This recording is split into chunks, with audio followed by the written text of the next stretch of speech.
Latin Amerika'da kokain ekonomisi yıllık 850 milyar dolar ile 1,2 trilyon dolar civarında. Donald Trump Venezuela petrolünü çok net bir şekilde kapatmaya çalışıyor. Maduro ve hükümetin sert bir şekilde eleştiren elektrikli otomotiv üreticisi olan Elon Musk'ın sert söylemleri bizlere Venezuela'daki krizin arka planında başka bir gündem olduğunu göstermek. Evet, Venezuela zaten şu anda da dışarıdan destek bulabiliyor. Bu bağlamda Çin ekonomik olarak yardım ediyor. Küba istihbarat açısından yardım ediyor. Rusya hem ekonomik hem istihbarat hem de askeri anlamda Venezuela ordusuna danışmanlık hizmeti veriyor.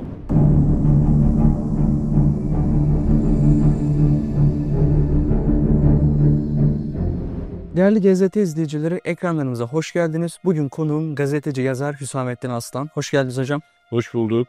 İyi yayınlar diliyorum. Teşekkürler. Amerika Venezuela'yı işgal mi edecek? Amerika Venezuela'yı işgal etmek istediğini söylese de pratikte bunu yapması mümkün değil. Hem uluslararası hukuk denkleminde yapması mümkün değil. Çünkü Birleşmiş Milletler Güvenlik Konseyi'nde 2 tane Venezuela'nın stratejik müttefiki olan Çin ve Rusya var. Pratikte mümkün değil askeri açıdan. Çünkü 6500 asker yığdı. Venezuela gibi bir büyüklükte bir ülkeyi 6500 değil 60.000 civarında bir askerle dahi işgal edebilmemiz pratikte çok mümkün görünmüyor. Nitekim Amerikan ordusunda böyle bir işgal için hazırlık yapmadığını görüyoruz. Amerika'nın müdahale isteğine karşılık iç dinamikler ne durumda? Yani Venezuela halkı ve ordusu bu son gelişmelere nasıl bakıyor? Üçüncüsü ise Venezuela toplumu oldukça milliyetçi. Her ne kadar mevcut hükümetin son bir yılda yaptığı 2 tane seçime katılım konusunda oldukça çekimser tutum sergileseler de kendi ülkelerine yapılacak her türlü askeri müdahaleye karşı net bir direnç göstereceğini biliyoruz. Bu anlamda pratikte böyle bir şeyin yapılacağı söylemde mümkün olsa da uygulamada çeşitli zorlukları ve komplikasyonları beraberinde getireceğinden böyle bir işgal pratikte mümkün değil. Ancak Amerika ne yapmak istiyor?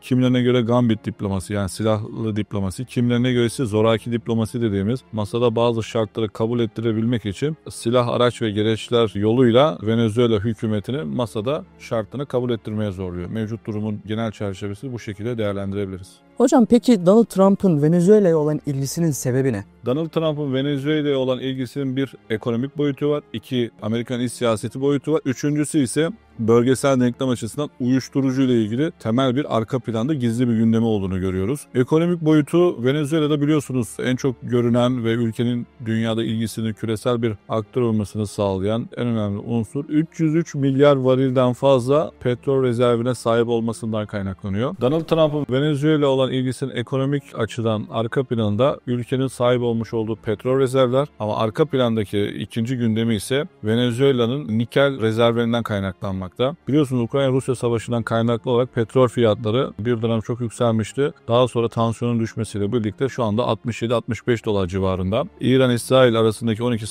12 gün süren savaşla beraber bu fiyatlandırma 77-78 dolar bandına çıkmıştı. Amerikalılar hem Rusya'yı hem Çin'i hem de İran'ın petrol olan ilişkisini minimize edebilmek için kendi petrol ihtiyacını da minimal maliyetle gerçekleştirmesi ve ihtiyacı olan rezervleri koruması gerekiyor. Sabit bir rakamda alması gerekiyor. Bu anlamda coğrafi açıdan henüz yanı başındaki Venezuela olan petrol ihtiyacı ambargonun ötürü nitelikli bir sayıya ulaşmaması ve Venezuela'da çıkartılan petrolün yarısından fazlasını Çin'in elde etmesinden ötürü bir öncelikle Donald Trump Venezuela petrolünü çok net bir şekilde kapatmaya çalışıyor. Yani Amerika Birleşik Devletleri dışında hem Avrupa Birliği ülkelerine, Fransa ve İtalya'yı kastediyorum, hem de Asya'da İran, Hindistan ve Çin'e Venezuela petrolünü kaptırmak istemiyor. Bu anlamda Donald Trump mevcut Amerikan şirketi Chevron'un lisansını 6 ay daha uzatma kararı aldı Mart ayında ve Nisan 2025'te, yani bir ay sonra ise bir uluslararası açıklama yaparak Beyaz Saray sözcüsü Venezuela'dan petrol ithal eden veya Venezuela petrolünü 3. elden ithal eden tüm ülkelere %25 gümrük tarifesi getireceğini açıkladı. Dolayısıyla bu denkleme baktığımızda Donald Trump öncelikle Venezuela petrolünü kapatmak, Çin başta olmak üzere Asya ve Avrupa pazarlar erişimini engellemek istiyor. Birinci gündemi bu. İkinci gündemi ise petrolün varil fiyatını düşük bir fiyatlandırma yaparak ticaret savaşı içerisinde olduğu Çin'le, fiilen savaş içerisinde bulunduğu Rusya'yla, ideolojik bir savaş içerisinde bulunduğu İran'ın petrolden doğan gelirini mümkün olduğu kadar minimize etmek, Çin gibi ithalata bağımlı ülkenin de maliyetlerini maksimize etmek istiyor. Çünkü ambargo ötürü Rusya ve İran ve Venezuela Çin'e petrol ihtiyacını çok daha düşük maliyetle sağlıyor. Siyasi karşı arka planda ise Amerika Birleşik Devletleri Meksika ile ve Venezuela'daki uyuşturucu kartellerini Amerikan toplumunu zehirledikleri için yoğun bir şekilde zaten eleştiriyordu. Bu anlamda yılda 100-150 milyar dolar civarında uyuşturucuyla mücadele ve uyuşturucu bağımlılığının rehabilitasyonu için sağlık harcamalarına ciddi bir bütçe ayırdığını biliyoruz. Bu bağlamda Donald Trump'ı destekleyen muhafazakar ideoloji, özellikle radikal protestanların güçlü ekolü olan evangelikler seçim dönemlerinde de Donald Trump'ın kampanya sırasında sık sık uyuşturucuyla mücadele adı altında hem Meksika sınırı hem de Venezuela üzerinden yer yer ideolojik bir söylem gerçekleştirdiğini biliyoruz. Bu bağlamda Venezuela'daki kartellerin Hugo Chavez döneminden beri Amerikan toplumunu zehirlemeye yönelik kartellerin uyuşturucu sevkiyatını teşvik etmesinden ötürü Donald Trump bunu önümüzdeki yıl seçim döneminde bir seçim malzemesi olarak kullanmak adına bu zoraki diplomasiyi tesis ettiğini görüyoruz.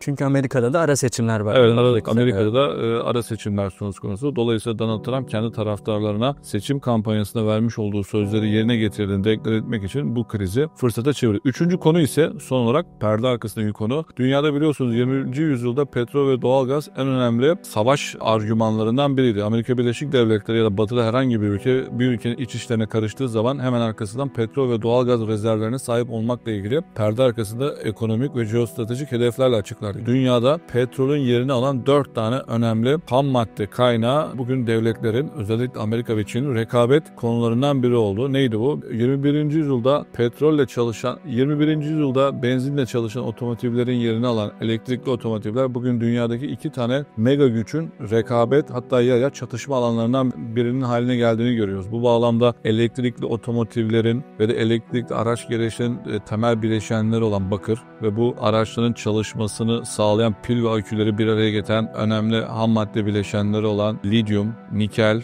ve alüminyum bugün Çin ile Amerika Birleşik Devletleri'nin en önemli rekabet alanlarından birini teşkil etmekte. Bu bağlamda seçim döneminde Donald Trump'ın seçim kampanyasına yoğun destek veren, geçen sene 2024 yılında yapılan Venezuela genel seçimlerinde Maduro ve hükümetini sert bir şekilde eleştiren elektrikli otomotiv üreticisi olan Elon Musk'ın sert söylemleri bizlere Venezuela'daki krizin arka planında başka bir gündem olduğunu göstermekte. Bunun da temel motivasyonu ülkede var olan ve rezervi şu anda uluslararası Nikel Birliği tarafından açıklanmayan ülkedeki nikel rezervlerinden kaynaklanmakta. Nitekim Latin Amerika'da 2 önemli rezerv, 2 Amerikan ambargosunun altında. Bir tanesi Küba'da bulunan nikel rezervleri, değilse Venezuela'da bulunan nikel rezervleri. Dolayısıyla Amerika Birleşik Devletleri, Amerikan karşıtı bir hükümetin hem petrol hem de nikele sahip olması ve mevcut rezervlerin daha çok Çinliler tarafından istifade olmasından ötürü Donald Trump ve onu destekleyen Amerikan sermayesinin Venezuela'ya göz dikmesinden oldu. Mevcut yönetimin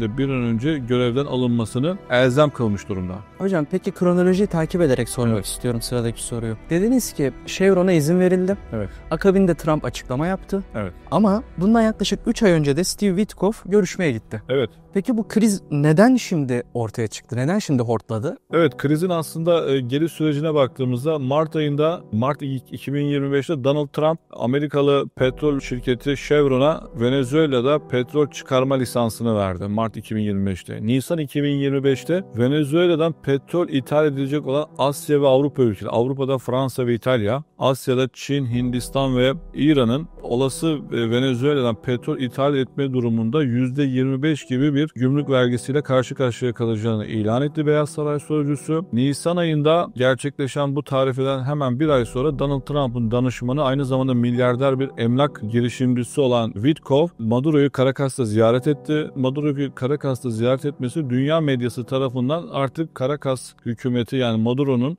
Amerikan ambargosunun artık yavaş yavaş kaldırılacağı yönde bir beklentiye yol açtı. Ancak durum böyle olmadı. Witkoff'un ziyaretinden 1,5 ay sonra ülkede yapılan yerel seçimlere Amerika'ya göbek bağı bulunan Venezuela sağ muhalefeti seçimlere katılmayacağını açıkladı. Daha sonra bir ay sonra da seçimden, hatta bir ay bile sonra değil, 20 gün sonra Amerika Birleşik Devletleri 8 gemi, bir denizaltı toplamda 6500 askerle Venezuela'yı Karayipler Denizi'nden ablukaya aldı. Dolayısıyla bu Witkoff ile Maduro arasında yapılan görüşmenin aslında şifrelerini de bizlere vermekte. Witkoff ile Maduro arasında yapılan görüşmenin çok da iyi geçmediğini, aslında Witkoff'un Maduro hükümetini yavaş yavaş koltuğu bırakması noktasında bir takım taleplerde bulunduğu ve mevcut Maduro hükümetine bunu kabul etmediğini, yaşanan gerilimin silahlı bir sürece evrilmesinden net bir şekilde anlayabiliyoruz. Peki hocam, bu gerilime istinaden Venezuela dışarıdan destek bulabilir mi? Evet, Venezuela zaten şu anda da dışarıdan destek bulabiliyor. Bu bağlamda Çin ekonomik olarak yardım ediyor. Küba istihbarat açısından yardım ediyor. Rusya hem ekonomik hem istihbarat hem de askeri anlamda Venezuela ordusuna danışmanlık hizmeti veriyor. Bunun dışında bölgedeki Nikaragua, Bolivya gibi solcu hükümetler ekonomik açıdan mevcut hükümeti destekliyor. Bunun dışında Afrika'daki çeşitli sol ve komünist iktidarlar Venezuela hükümetiyle yakın çalışıyorlar. Orta Doğu'da Cezayir, İran yine